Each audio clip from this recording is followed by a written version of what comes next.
আমন্ত্রণ রাতের বাংলাদেশে। আর শুরুতেই জানাবো শিরোনাম। একটি কোম্পানিকে সুযোগ দিতে জ্বালানি নীতি পরিবর্তন করছে না সরকার, জানালেন মন্ত্রী। বেসরকারি বিনিয়োগ বাড়াতে সমান সুযোগ পাবে সবাই। একটা কোম্পানিকে দেওয়ার জন্য আমরা এইটা করছি। আমরা যখন জেনারেল আইন তৈরি হবে তখন তো একটা কোম্পানি তৈরি হবে না, সবার জন্য তৈরি হবে। গভর্নিং বডির মাধ্যমে শিক্ষক নিয়োগের কোনো সিদ্ধান্ত হয়নি, জানালেন শিক্ষামন্ত্রী। NTRCA এর মাধ্যমে স্বচ্ছ নিয়োগ প্রক্রিয়া নিশ্চিতের দাবি চাকরি প্রার্থীদের। SSCতে কয়েক লাখ অকৃতকার্যের জন্য শিখন আর মূল্যায়নের পার্থক্য দায়ী মনে করেন শিক্ষাবিদরা। 2 মাসের মধ্যে আবারও পরীক্ষায় বসার সুযোগ দেওয়ার পরামর্শ। মূল্যায়ন ব্যবস্থার যে ত্রুটি, এই ত্রুটির কারণে আসলে এই রেজাল্টটা হয়েছে। শিক্ষকদেরও প্রশিক্ষণ দেওয়া হবে কিভাবে মূল্যায়ন করতে হয়, তো সেই মূল্যায়নের পদ্ধতি ছাত্রদেরও জানা থাকতে হবে। পার্বত্য অঞ্চল ঘিরে ষড়যন্ত্র চলছে, অভিযোগ স্বরাষ্ট্রমন্ত্রী। অখণ্ডতার প্রশ্নে সবাইকে ঐক্যবদ্ধভাবে কাজ করার আহ্বান। এই অঞ্চলে যে বিভিন্ন ষড়যন্ত্র চালু নেই সেটা কেউ হলফ করে বলতে পারবে না, এবং সেই সীমানা আমাদের পূর্ব দিকে, বাংলাদেশের ভূখণ্ডের পূর্ব দিকেও আরো সম্প্রসারিত হয়েছে। প্রধানের ঢাকা সফর নিয়মিত কার্যক্রমের অংশ, জানালেন তথ্য উপদেষ্টা। শেখ হাসিনার সময়ের মতো আচরণ করা যাবে না। ভারতের কোনো সংস্থা, কোনো প্রতিষ্ঠান আগে যেভাবে বাংলাদেশে কাজ করেছে, আমি হাসিনার আমলের কথা বলছি, যে ধরনের অ্যাটিটিউড করেছে সেটা হতে পারবে না। গণমাধ্যমের উপস্থিতিতে হবে রাষ্ট্রপতি নির্বাচন, ভোট দেয়া যাবে না দলের বাইরে। গোপন ব্যালটে হলে ভালো হতো বলছে বিরোধীরা। এছাড়াও রাতের বাংলাদেশে থাকছে ভূমিকম্পে বিধ্বস্ত কলম্বিয়ায় সময়ের সাথে পাল্লা দিয়ে বাড়ছে প্রাণহানি। 224 জনের মরদেহ উদ্ধার, চলছে রুদ্ধশ্বাস অভিযান।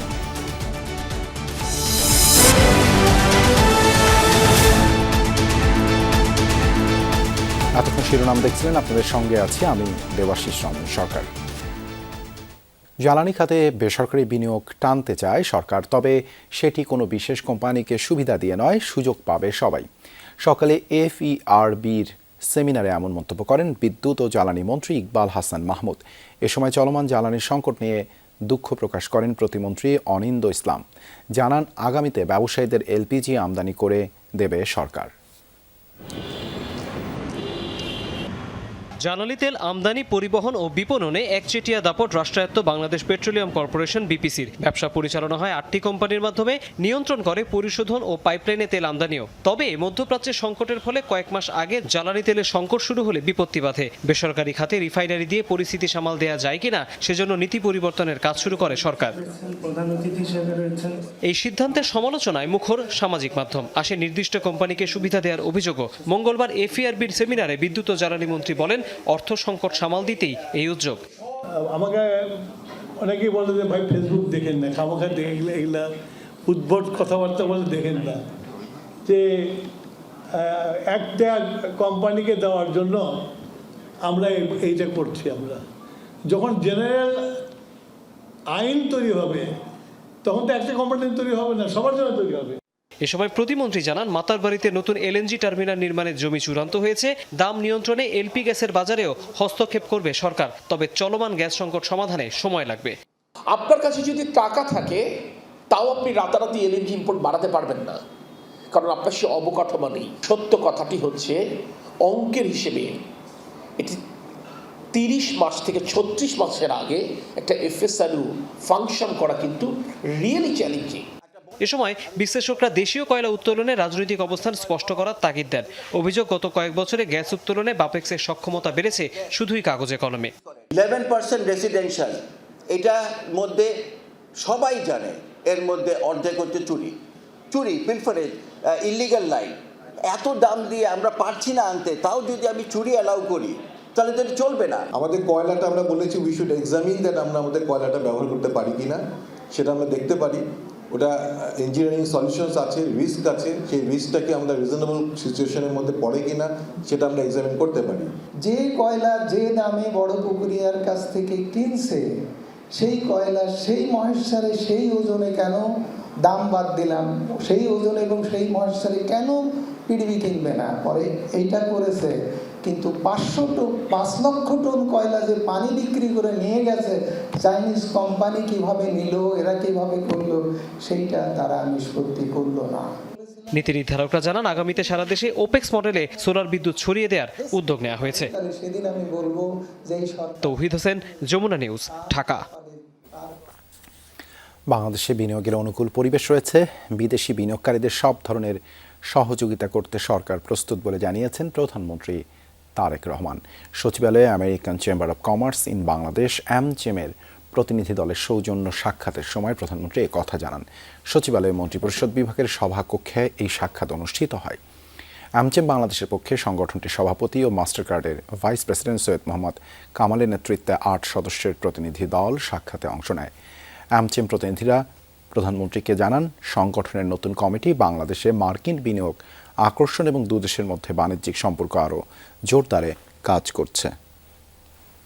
এমপিও শিক্ষকদের NTRCA সংক্রান্ত বিষয়ে কোনো চূড়ান্ত সিদ্ধান্ত হয়নি বলে জানিয়েছেন শিক্ষামন্ত্রী ডক্টর আ.ন.ম এহসানুল হক মিলন। এটি আলোচনার পর্যায়ে রয়েছে বলে জানান মন্ত্রী। কৃষি গবেষণা কাউন্সিলে এডুকেশন রিফর্ম ইনিশিয়েটিভের অনুষ্ঠানে কথা বলেন শিক্ষামন্ত্রী। জানান, ভঙ্গুর শিক্ষা ব্যবস্থা নিয়ে কাজে নেমেছে সরকার। মামলার চাপে মন্ত্রণালয়ের কাজ নানাভাবে ব্যাহত হচ্ছে বলেও জানান তিনি। শতভাগ অকৃতকার্য প্রতিষ্ঠানের বিরুদ্ধে কঠোর ব্যবস্থার কথাও জানান মন্ত্রী।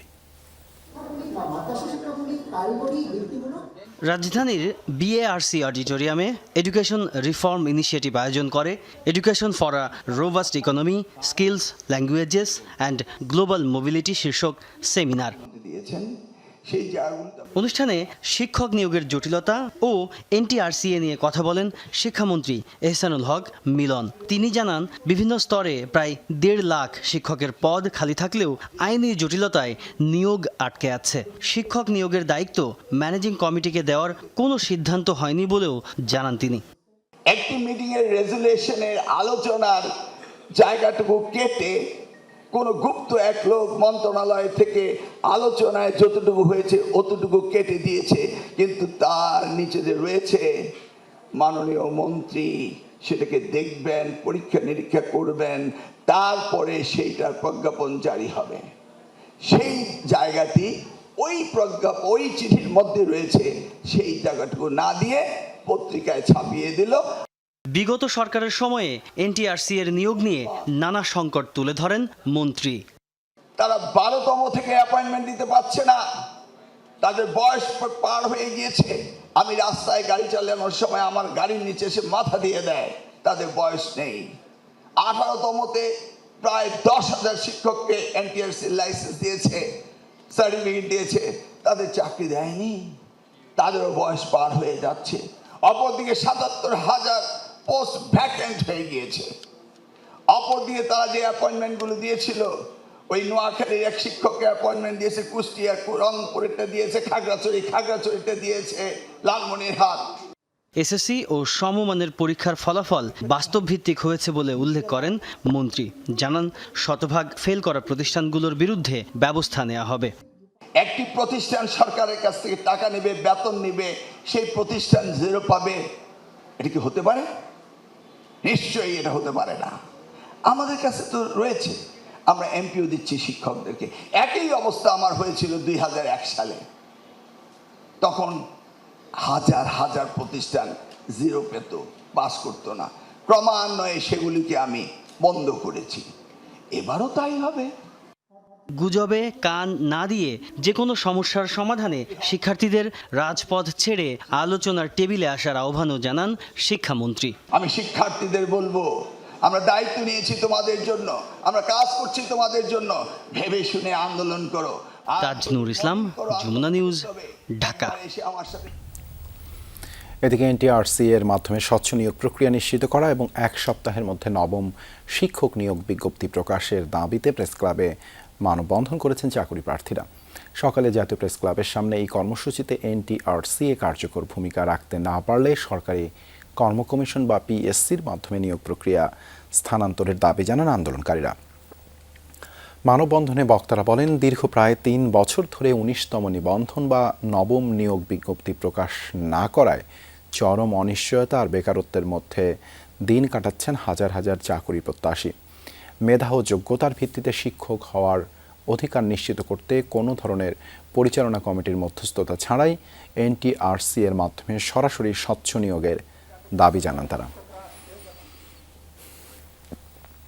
এনটিআরসি এর বদলে ম্যানেজিং কমিটির হাতে শিক্ষক নিয়োগের ক্ষমতা দেওয়া সংক্রান্ত সিদ্ধান্ত বাতিলের দাবি জানিয়েছেন ঢাকা বিশ্ববিদ্যালয়ের শিক্ষার্থীরা। এ বিষয়ে আনুষ্ঠানিক ঘোষণা না দিলে আন্দোলনে যাওয়ার হুঁশিয়ারি দেন তারা।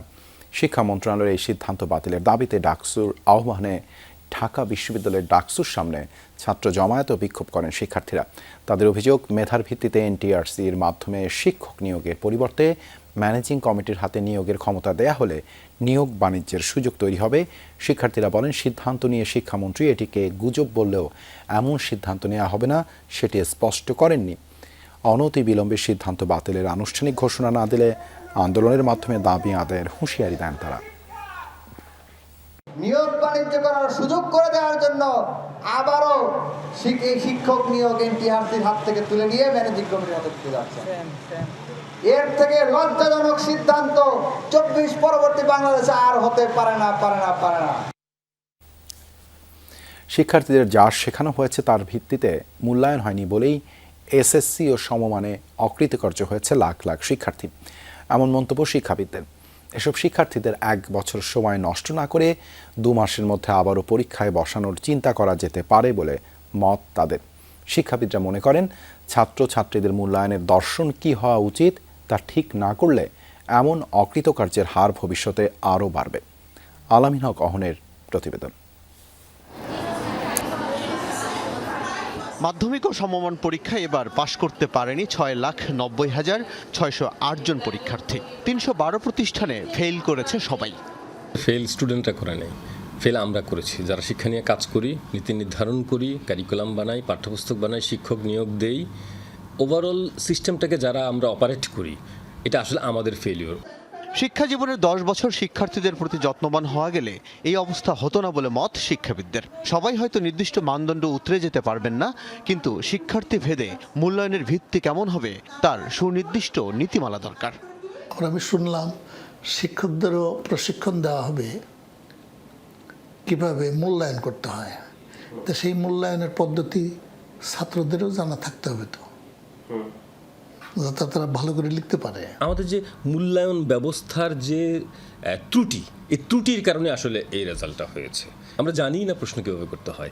প্রশ্ন করতে হয় কারিকুলামের উপর ভিত্তি করে, অর্থাৎ যে লার্নিং আউটকামগুলো আছে, যে কম্পিটেন্সিগুলো আছে, যেগুলো তার অ্যাচিভ করার কথা, সে কী পারার কথা, কী শেখার কথা, এর উপরে ভিত্তি করে তাকে প্রশ্ন করার কথা।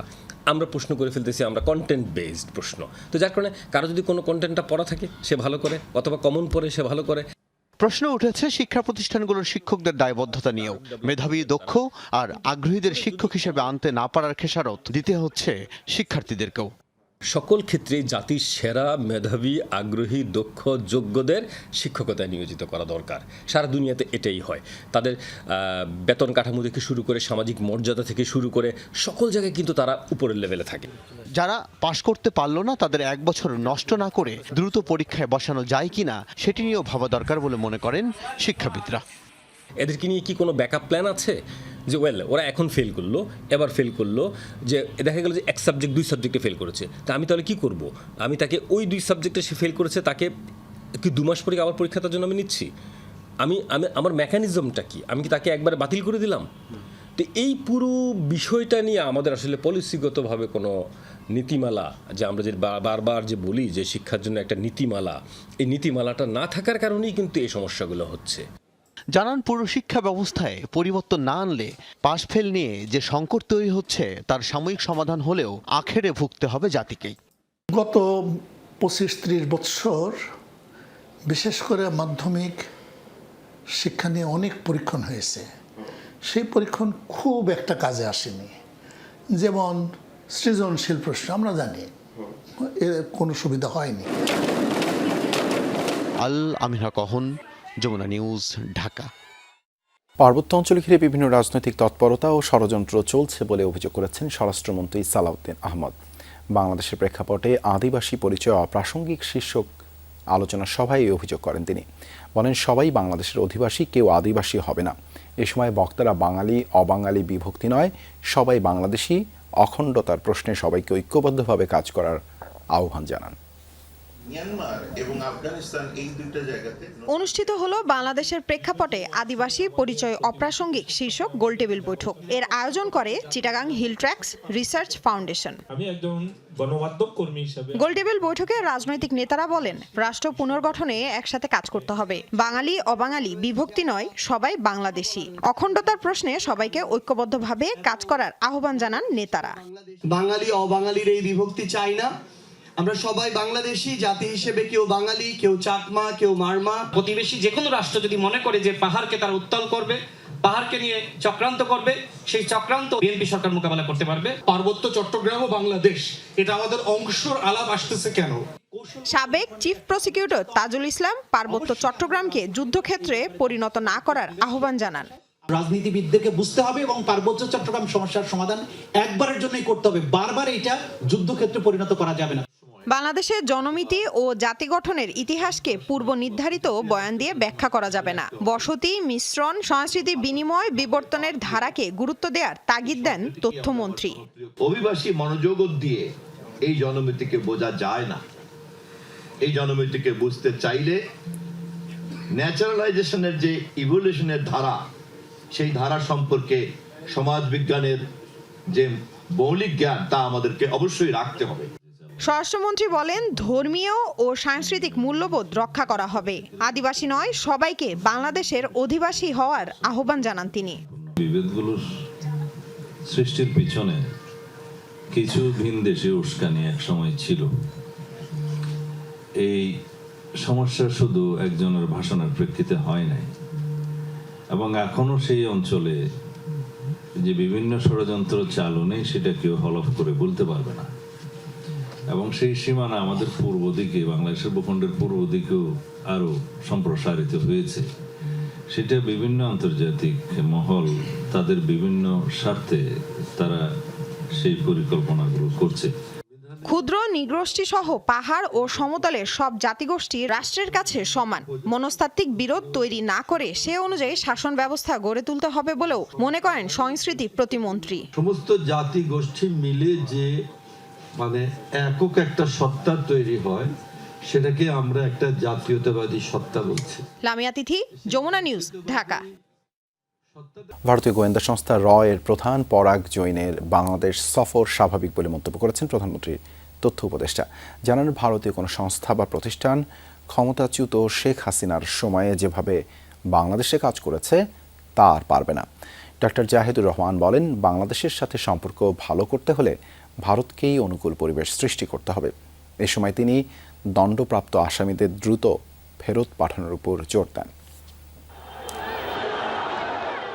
গণ অভ্যুত্থানে আওয়ামী লীগ সরকারের পতনের পর থেকে টানাপোড়েন বাংলাদেশ ভারত সম্পর্কে।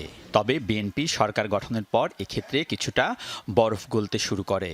যদিও গত 5 আগস্ট দিল্লিতে এক অনুষ্ঠানে দণ্ডপ্রাপ্ত সাবেক প্রধানমন্ত্রী শেখ হাসিনার ভার্চুয়াল বক্তব্য এক্ষেত্রে বাধা হয়ে দাঁড়ায়। ফলে বিমস্টেক সভাপতি হিসেবে প্রধানমন্ত্রী তারেক রহমানের ভারতে অনুষ্ঠিত হতে যাওয়া ব্রিক্স সম্মেলনে যোগদানে অনিশ্চয়তা দেখা দিয়েছে। এমন প্রেক্ষাপটে সোমবার প্রধানমন্ত্রীর সঙ্গে বৈঠক করেন ভারতীয় হাইকমিশনার দীনেশ ত্রিবেদী। সেখানে তুলে ধরা হয় বাংলাদেশের শক্ত অবস্থান। ব্রিক্সে যে সম্মেলন হচ্ছে, যেখানে বাংলাদেশের প্রধানমন্ত্রীকে ইনভাইট করা হয়নি, তাই না? ওখানে বিমস্টেকের প্রেসিডেন্টকে ইনভাইট করা হয়েছে। আর এর ছাড়াও একটা দাওয়াত আছে। আমাদের সরকার গঠন হওয়ার পর ভারতের প্রধানমন্ত্রী যে অভিনন্দন বার্তা দিয়েছেন, সেখানে সফরের আমন্ত্রণ ছিল। সুতরাং সফর যে কোনো সময় হতে পারে, কিন্তু এই যে প্রচুর আলাপ আমরা করছি ব্রিক্সে, এখনো সিদ্ধান্ত হয়নি, সেটাও তিনি জানিয়েছেন, কিন্তু তার বক্তব্যের মধ্যে সম্ভবত আমরা এক ধরনের ইঙ্গিত পেতে পারি। ব্রিফিংয়ে তথ্য উপদেষ্টার কাছে প্রশ্ন ছিল ভারতীয় গোয়েন্দা সংস্থা রিসার্চ অ্যান্ড অ্যানালাইসিস উইং র এর প্রধান পরাগ জৈনের বাংলাদেশ সফর নিয়েও। বলেন, এ নিয়ে জল্পনা কল্পনার কিছু নেই। রয়ের যিনি এসছেন, প্রধান এসছেন, এটা নিয়ে প্রচুর স্পেকুলেশন দেখছি।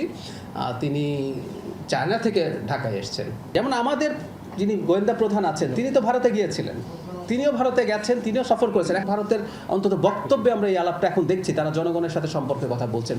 সুতরাং সেটা ভারতের গোয়েন্দা সংস্থা, আমাদের গোয়েন্দা সংস্থা, তাদের যেসব কাউন্টার পার্ট যারা আছে তাদের মধ্যে এনগেজমেন্ট, তাদের মধ্যে কথাবার্তা, এগুলো তো হতে হবে।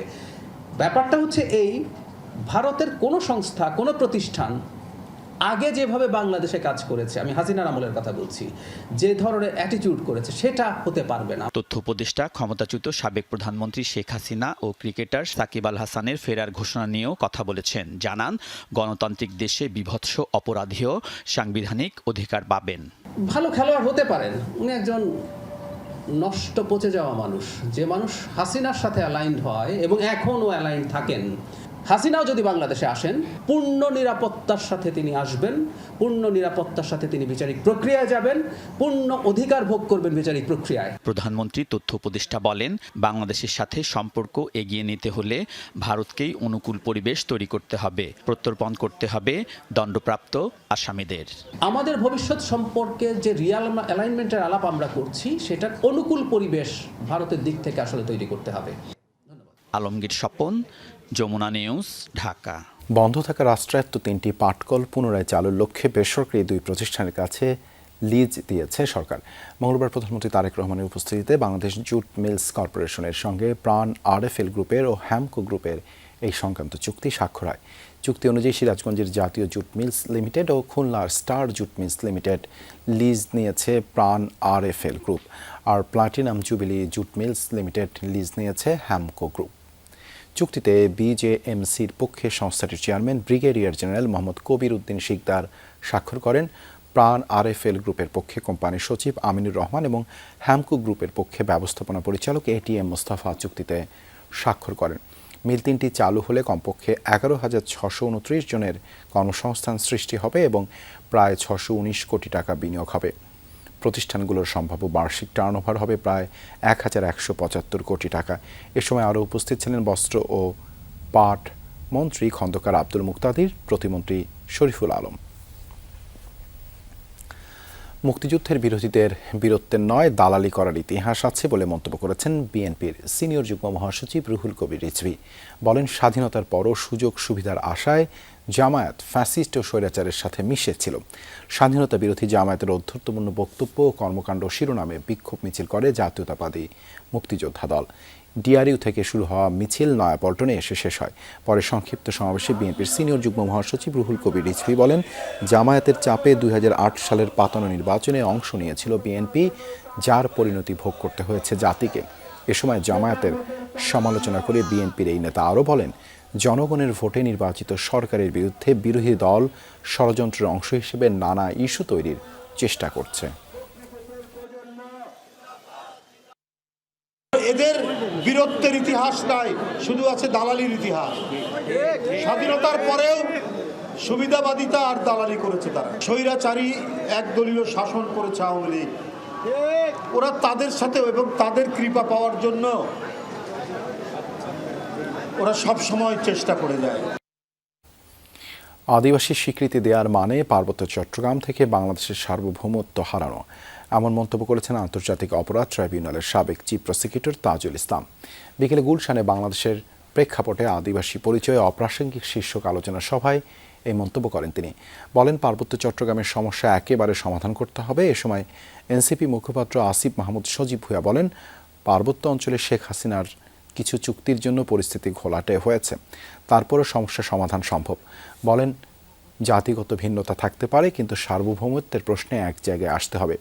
এই সংকটের স্থায়ী সমাধানের জন্য সরকারকে এগিয়ে আসার আহ্বান জানান তিনি। ওদেরকে আদিবাসী স্বীকৃতি দেওয়া মানে হচ্ছে পার্বত্য চট্টগ্রামের উপরে আপনি আপনার রাষ্ট্রের অধিকার হারাবেন। কারণ আদিবাসী হিসেবে তখন জাতিসংঘের ম্যান্ডেট অনুযায়ী ভূখণ্ডের উপরে, সম্পদের উপরে, সামরিক বাহিনী তাদের সবকিছু নিজস্ব হবে। তার মানে বাংলাদেশের এই 1.1 ভূখণ্ড আপনাকে ছেড়ে দিতে হবে।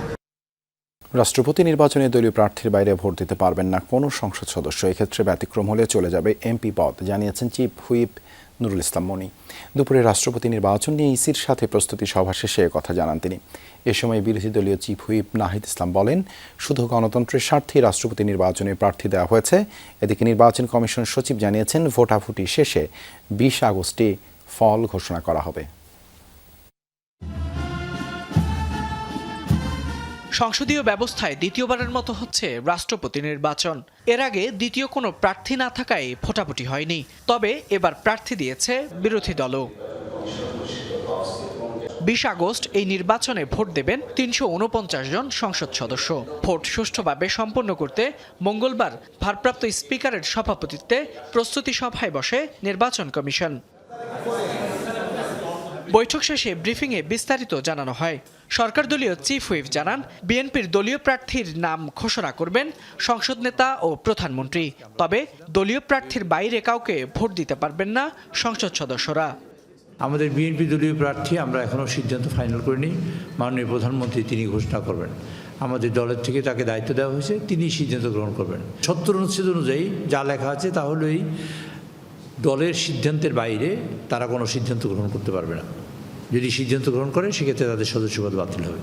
আর বিরোধী দলীয় চিফ হুইপ জানান, শুধু গণতন্ত্রের স্বার্থেই রাষ্ট্রপতি নির্বাচনে প্রার্থী দেওয়া হয়েছে, তবে জুলাই সনদ অনুযায়ী এই নির্বাচন হলে সংসদ সদস্যদের স্বাধীনতা অক্ষুণ্ণ থাকত। 70 অনুচ্ছেদ সংস্কার করে আমরা যদি রাষ্ট্রপতি নির্বাচনটা করতে পারতাম, এবং জুলাই সনদ অনুযায়ী কিন্তু রাষ্ট্রপতির ক্ষমতাও অনেকগুলো জায়গায় বৃদ্ধি পাওয়ার কথা ছিল। তো সরকার দল তারা বলছে অক্ষরে অক্ষরে বাস্তবায়ন করবে, কিন্তু প্রত্যেকটা ঘটনা কিন্তু ঘটে যাচ্ছে, কিন্তু সেই অনুযায়ী কোনো ব্যবস্থা নেওয়া হচ্ছে না।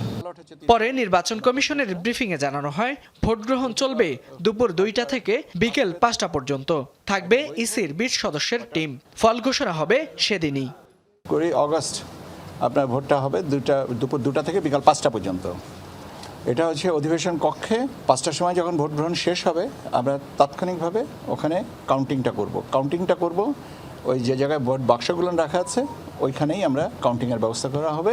সহায়ক কর্মকর্তা কর্মচারী হিসেবে আমরা 20 জনা আমাদের 20 জনা আমাদের সহকর্মীর নাম আমরা প্রেরণ করব। তাদেরকে আলাদা করে আইডি কার্ড দেওয়া হবে। আর গ্যাজেট প্রকাশের পর দেশের 23তম রাষ্ট্রপতিকে শপথ পড়াবেন জাতীয় সংসদের স্পিকার। এটা রাজনৈতিক প্রশ্ন। ফয়সাল মাহমুদ, যমুনা নিউজ, ঢাকা। জুলাই আন্দোলন চলাকালীন ছাত্র জনতার বাড়িঘর, ব্যবসা প্রতিষ্ঠান পুড়িয়ে দিতে ওবায়দুল কাদেরকে নির্দেশনা দেন শেখ হাসিনা। আর শিক্ষার্থীরা নয়, আন্দোলন করেছে বিএনপি, জামায়াত, আন্তর্জাতিক গণমাধ্যম সহ প্রেস ব্রিফিংয়ে এমন তথ্য প্রচার করতে বলেন তৎকালীন পররাষ্ট্রমন্ত্রী হাসান মাহমুদকে। এমন চাঞ্চল্যকর ফোন আলাপ হাতে এসেছে যমুনা টেলিভিশনের। ফোন আলাপটি ফরেন্সিক করে আন্তর্জাতিক অপরাধ ট্রাইব্যুনালে দাখিল করেছে প্রসিকিউশন। জুলাই আন্দোলন দমনে ছাত্র জনতাকে হত্যার দায়ে এরই মধ্যে মৃত্যুদণ্ডের রায় হয়েছে শেখ হাসিনার। মূলত নির্বাহী ক্ষমতার সর্বোচ্চ আসনে থেকে ছাত্র জনতাকে হত্যায় সরাসরি নির্দেশনা দেন শেখ হাসিনা। অন্য কিছু করে লাভ নেই, আমরা পড়াবো। রাইট। এবার আন্দোলন চলাকালীন তৎকালীন প্রধানমন্ত্রী শেখ হাসিনার সঙ্গে আওয়ামী লীগের সাধারণ সম্পাদক ওবায়দুল কাদের ও সাবেক পররাষ্ট্রমন্ত্রী হাসান মাহমুদের একটি গোপন ও চাঞ্চল্যকর ফোনালাপ এসেছে যমুনা টেলিভিশনের হাতে। ফোনালাপটি সিআইডি থেকে ফরেনসিক করে ট্রাইব্যুনালে জমা দিয়েছে প্রসিকিউশন। ওরা এখন দেখছে ওদের বাড়ি ঘর আছে না, আমরা বসে থাকার সময় নেই, আমাদের তো ফোনালাপে শোনা যায় ওবায়দুল কাদের ও হাসান মাহমুদ একসঙ্গে বসেই শেখ হাসিনার সঙ্গে কথা বলছেন।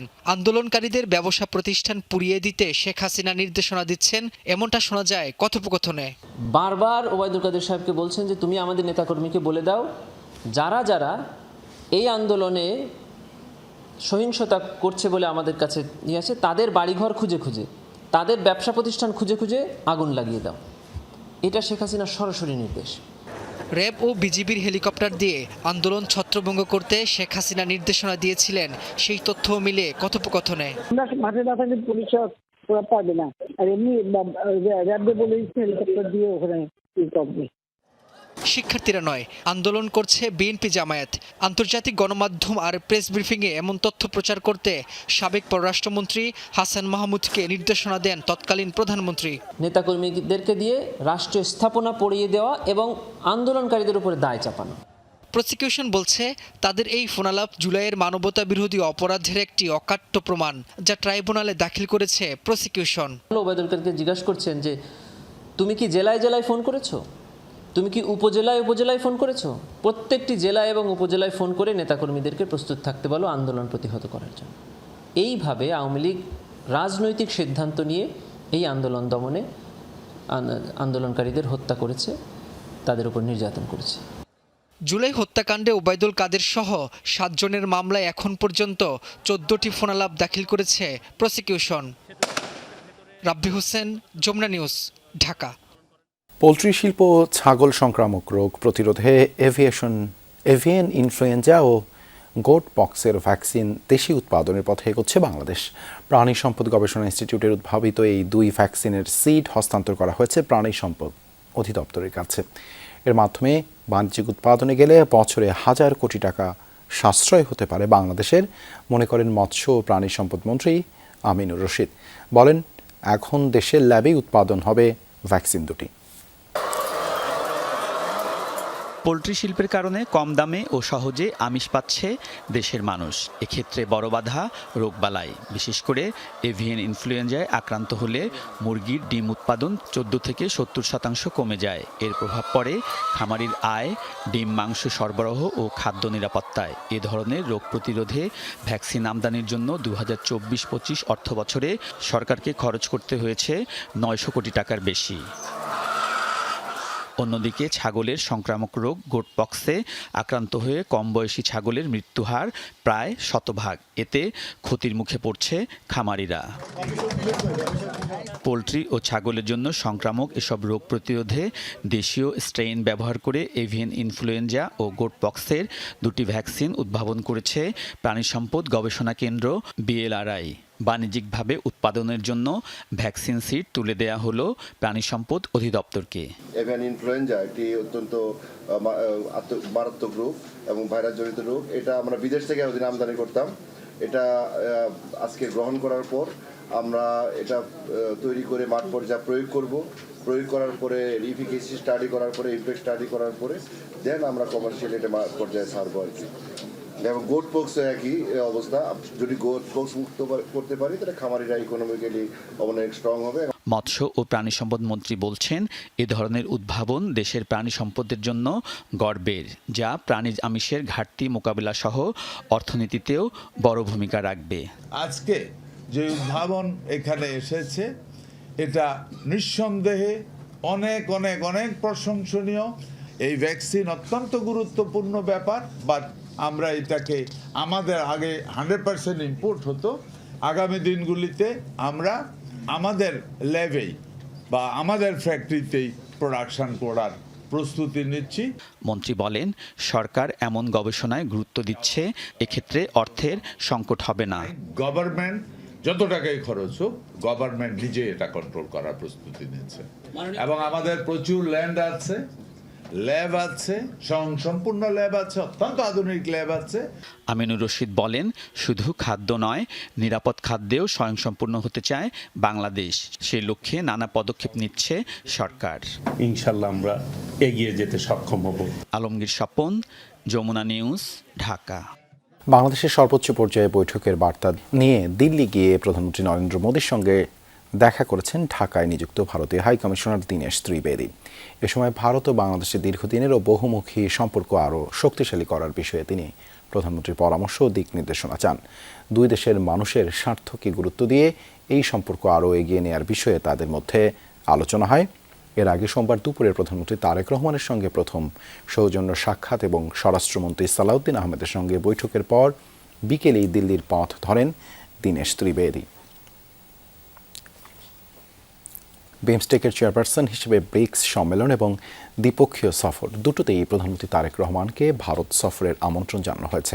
মঙ্গলবার সাপ্তাহিক ব্রিফিংয়ে সাংবাদিকদের প্রশ্নের জবাবে এমনটাই জানান দেশটির পররাষ্ট্র মন্ত্রণালয়ের মুখপাত্র রণধীর জয়সওয়াল। দ্বিপক্ষীয় সফরের জন্য আমরা আমন্ত্রণ জানিয়েছি। সেই সঙ্গে দিল্লিতে অনুষ্ঠেয় ব্রিক্স আউটরিচ সেশনে অংশগ্রহণের জন্য আমন্ত্রণ জানিয়েছি। এ বিষয়ে হালনাগাদ তথ্য থাকলে আমরা আপনাদের জানাবো। ভয়াবহ ভূমিকম্পে লণ্ডভণ্ড কলম্বিয়ার পশ্চিমাঞ্চলে প্রাণহানি বেড়ে দাঁড়িয়েছে 224 জনে। আহত 1000-এরও বেশি মানুষ, নিখোঁজ প্রায় 3000 বাসিন্দা। ধ্বংসস্তূপের নিচে এখনও আটকে থাকা মানুষের আর্তনাদ, তাদের জীবিত উদ্ধারে সময়ের সাথে পাল্লা দিয়ে চলছে অভিযান। ত্রাণ তৎপরতার পাশাপাশি ক্ষতিগ্রস্ত এলাকায় মোতায়েন করা হয়েছে নিরাপত্তা বাহিনীর অতিরিক্ত সদস্য। ভয়াবহ কম্পনে মুহূর্তেই ধসে পড়ে ভবন, রাস্তায় ছড়িয়ে পড়ে ধ্বংসস্তূপ। আতঙ্কে ঘর ছেড়ে রাস্তায় নেমে আসে হাজারো মানুষ। 7.4 মাত্রার শক্তিশালী ভূমিকম্পে এক ঝটকায় বদলে গেছে কলম্বিয়ার বেশ কয়েকটি শহরের চিত্র।